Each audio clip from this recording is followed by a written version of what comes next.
아멘. 누가복음 14장 31절부터 35절 말씀을 우리가 한 목소리로 합독하도록 하겠습니다.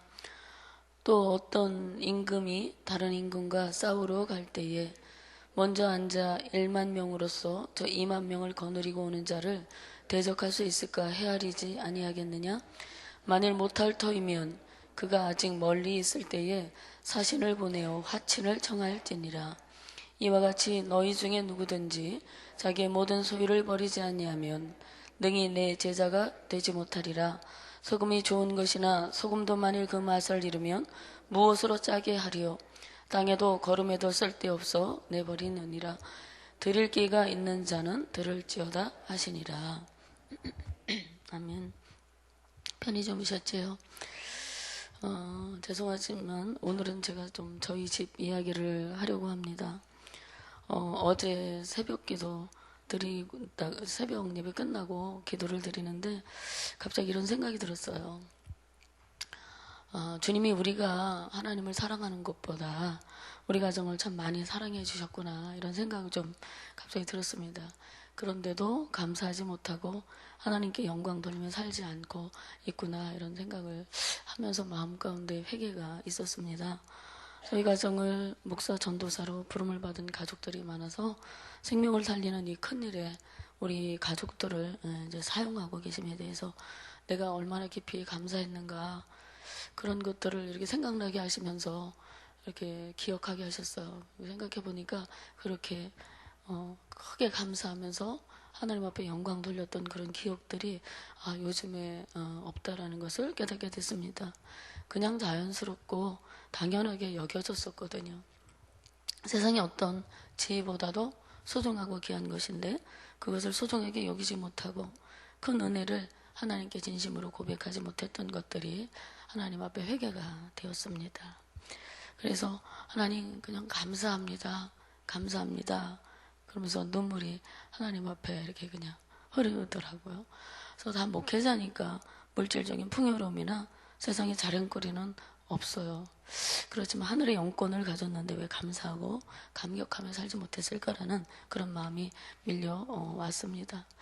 저희 아버님이 올해 98세세요. 2년만 지나면 100세이십니다. 100세 시대를 우리가 살아가고 있는데 저희 아버지가 100세까지 살았으면 좋겠어요.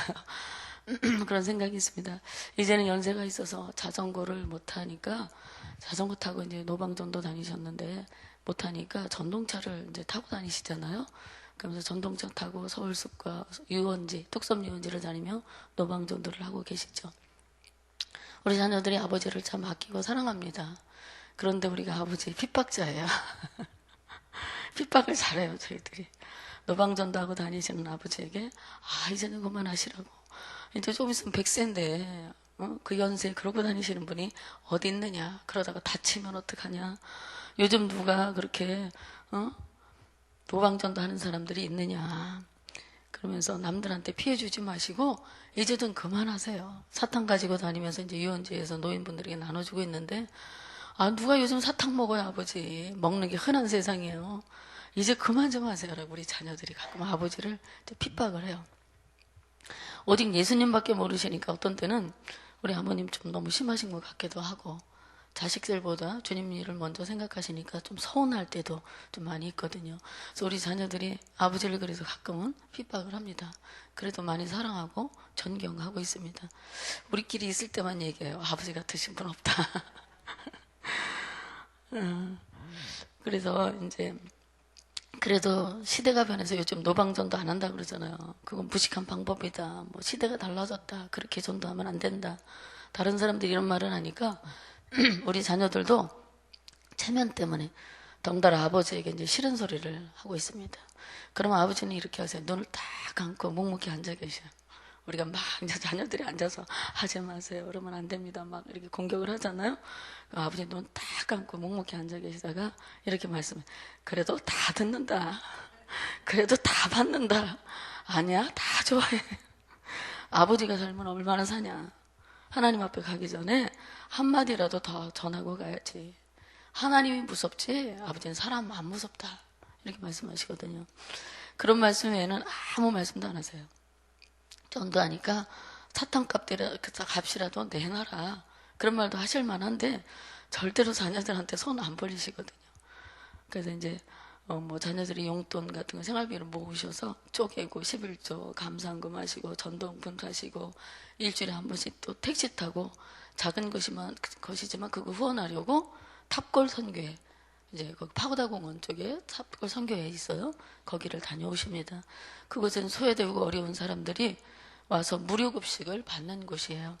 낮은 곳을 향하신 하나님의 은혜가 있는 곳인데 참 많은 사람들이 와서 이제 어르신들이나 힘없는 노숙자들 이런 분들이 와서 밥을 먹고 갑니다. 그런데 그 탑골 선교 목사님이 CTS에다가 아버님 전도하시는 것을 찍어서 방송에 한번 내보내고 싶으시다고 자꾸 연락이 오는 거예요. 그게 참 쉬운 일 아니잖아요. 집에까지 와서 촬영해야죠. 또 뭐 인터뷰도 해야죠. 금방 촬영한 것이 아니라 시간도 꽤 걸리고 신경도 써야 되잖아요. 그래서 번거롭게 여겨져서 아이고 뭔 방송이냐, 상급은 하나님 앞에 가서 받는 거지 이 땅에서 다 드러내는 거 좋은 거 아니다. 그러면서 조금 이제 우리가 반대를 좀 했습니다. 근데 남이 자녀들보다 낫더라고요. 거기 목사님이 계속 전화하시는 거예요. 장로님 돌아가시기 전에 방송에서 장로님 전도하시는 모습을 좀 남겨놓고 싶다는 거예요.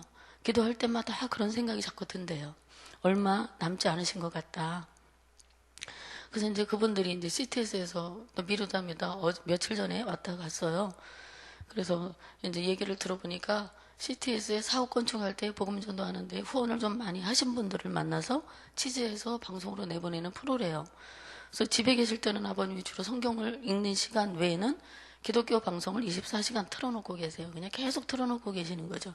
그래서 후원 전화를 이제 하루에도 몇 번씩 누르는 거예요. 전화기에다 그 1588 막 이런 게 있으니까 누르기가 쉬우니까 그걸 맨날 누르시는 거예요.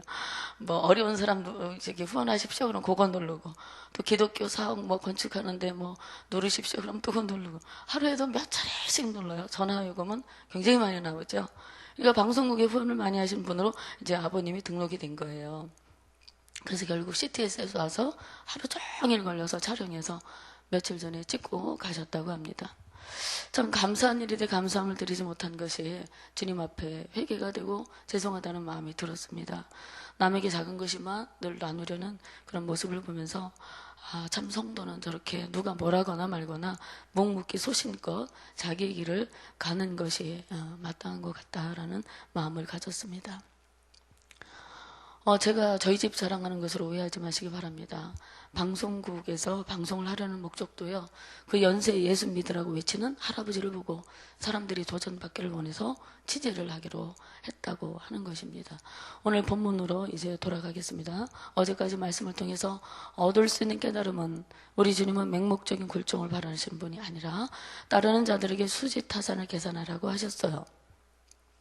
내 가족, 내 소유, 내 목숨까지 다 버리고도 주님을 따르는 것이 이득이 되는지 따라본 후에 따라오라 말씀하고 있는 것입니다. 망대를 세우기 전에 가진 돈으로 완공할 수 있는지 계산하는 사람처럼 깊이 생각하라고 말씀하셨습니다. 오늘 말씀은 전쟁에 출전하는 왕의 비유와 망대를 세우는 자의 비유는 그러면 어떤 차이가 있을까? 그걸 좀 살펴보겠습니다. 망대를 이제 세우는 자의 비유는 망대를 세우는 여부가 세우는 자의 마음에 달려있지만 출전하는 왕의 비유에서는 지금 침략을 받고 있기 때문에 단한을 내려야 된다. 그러니까 1만을 가지고 2만을 대적해서 이길 승산이 있으면 싸우고 그렇지 않으면 빨리 화친을 청해서 복종의 의미를 나타내야 된다는 거죠. 즉 전쟁과 화친에 대한 결정을 신속하게 내려야 한다는 점의 차이가 있습니다.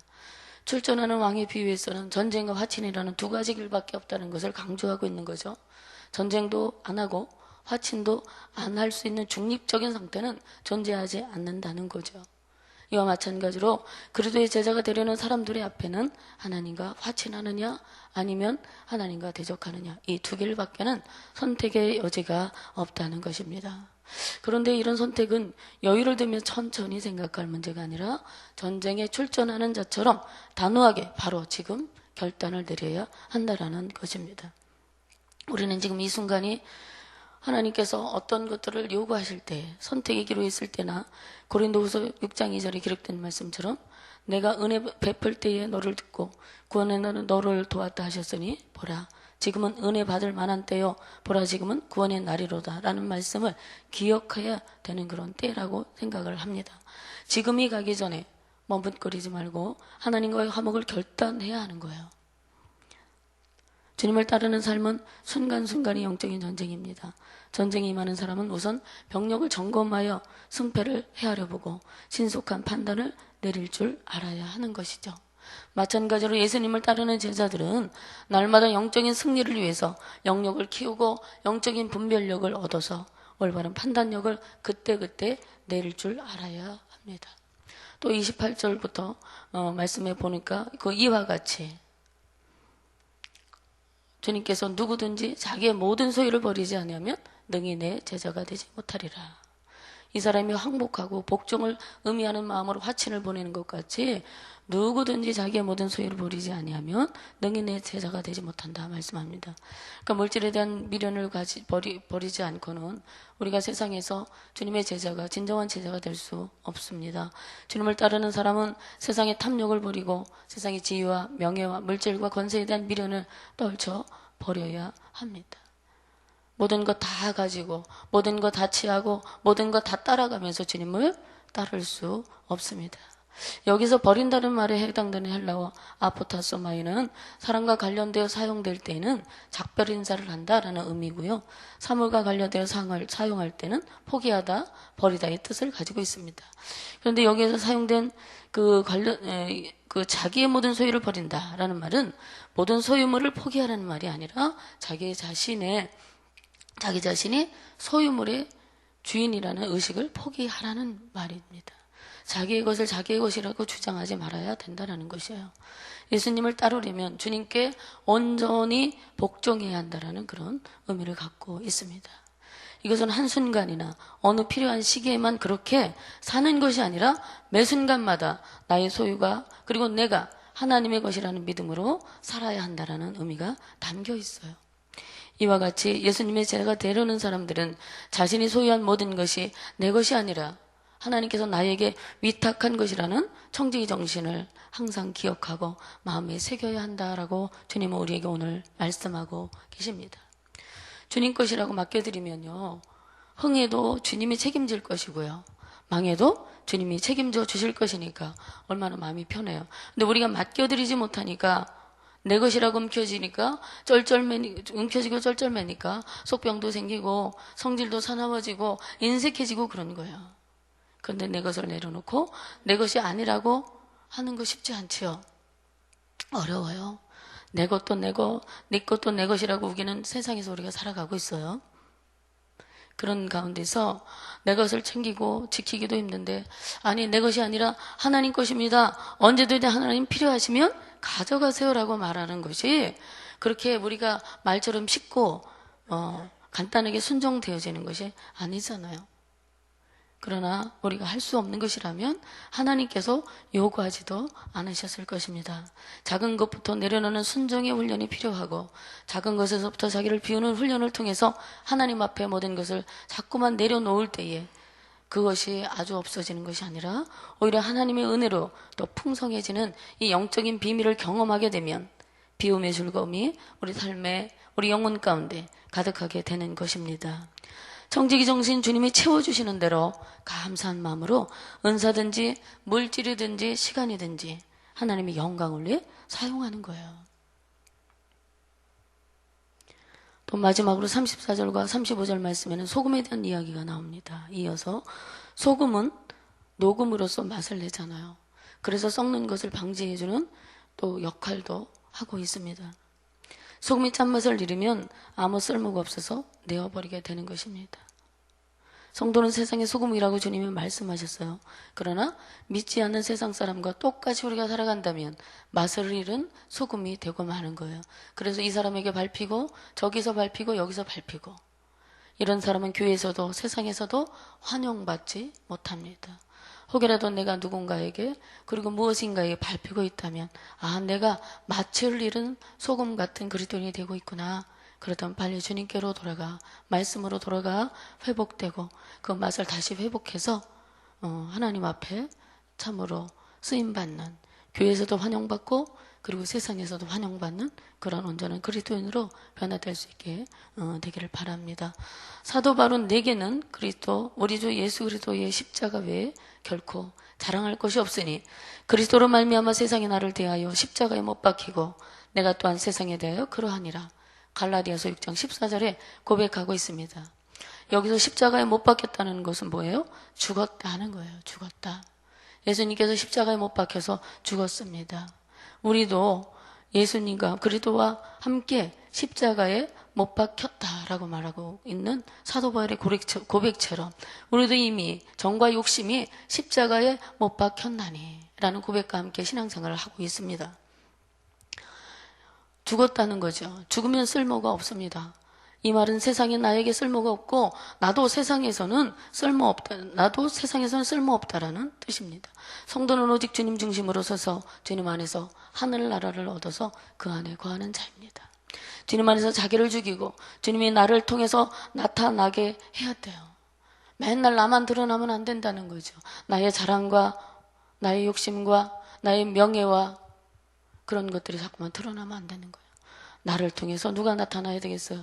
우리 주 예수 그리스도의 거룩한 이름이, 예수 그리스도의 거룩한 영광이 자꾸만 드러나는 그런 삶을 살아야 된다는 거죠.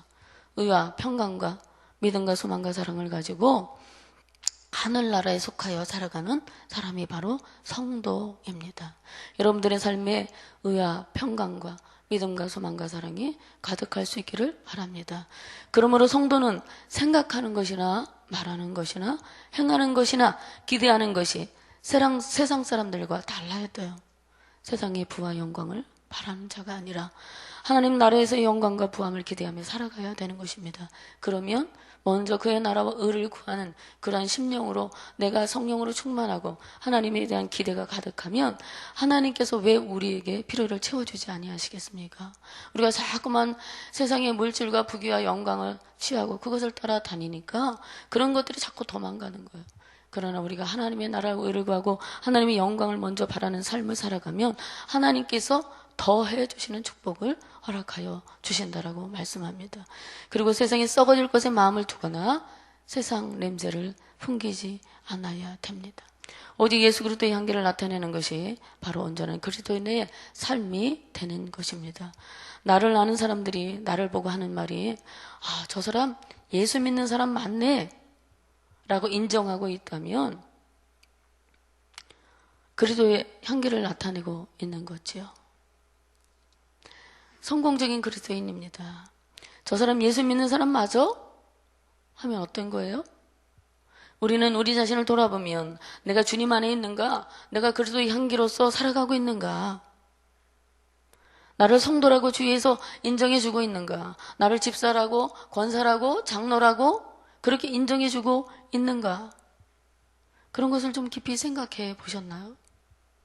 사람들의 평가는 지금 보이지 않지만 우리를 평가하고 계시는 주님의 마음을 짐작하게 하는 것이라고 할 수 있을 것입니다. 제가 며칠 전에 페이스북에서 어느 기사를 보게 됐어요. 전남 고흥군 도양읍 소록도에서 43년 동안 한센병 환자를 보살펴온 외국인 수녀 2명이 편지 한 장만 달랑 남기고 그녀들이 고국인 오스트리아로 돌아갔다고 합니다. 소록도 주민들은 이별의 슬픔을 감추지 못하고 일손을 다 놓고 성당에 앉아서 열흘이 넘게 그 두 수녀님을 위한 기도를 드렸었다고 합니다. 소록도에서 평생을 환자와 함께 살아온 마리안 수녀 그리고 마가레트 수녀가 고국인 오스트리아로 떠난 날은 2005년 6월 21일입니다. 그들은 20대에 간호학교를 졸업하고 한국의 소록도 병원이 간호사를 원한다라는 소식을 듣고 1962년 그리고 1966년에 차례로 소록도에 왔다고 합니다.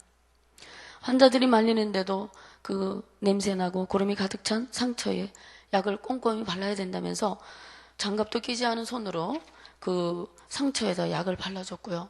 손수 죽을 쓰고 과자를 만들어서 환자들을 찾아 마을을 두루 다니면서 나눠주는 그런 사랑의 그 봉사와 섬김을 했습니다. 소록도 사람들은 전라도 사투리에 한글까지 깨우쳤던 이 두 수녀를 할매라고 불렀습니다.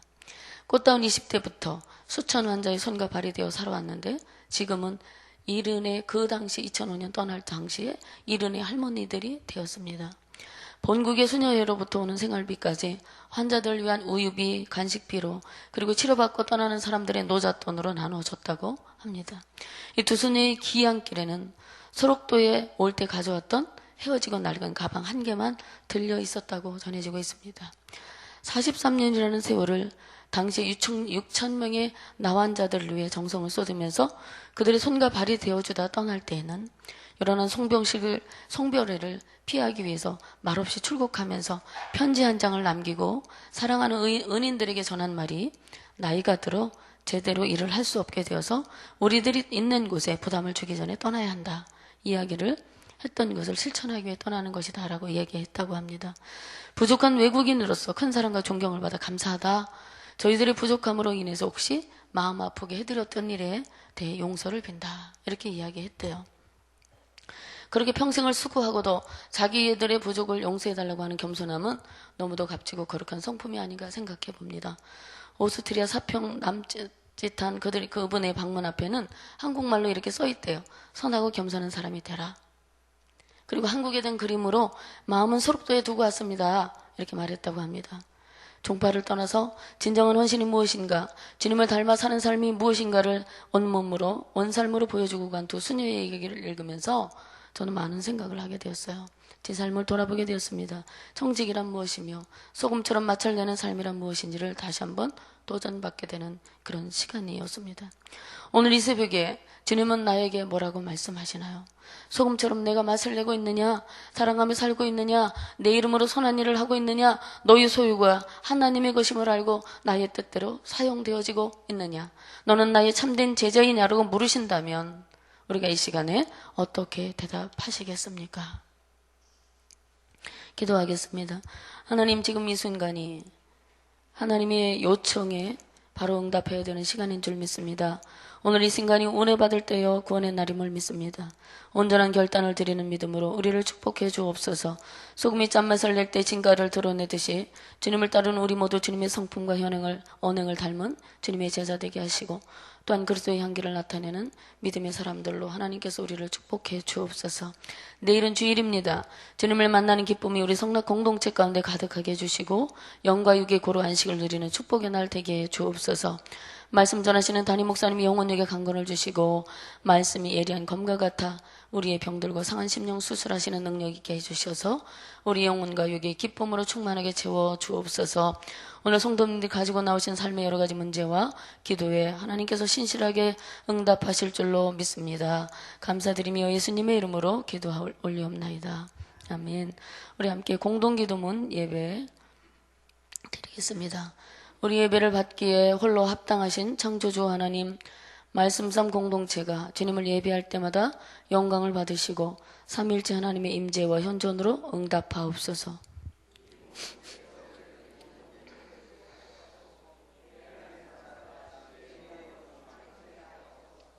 주님이 찾으시는 예배자들이 훈련되어 일어나게 하옵소서.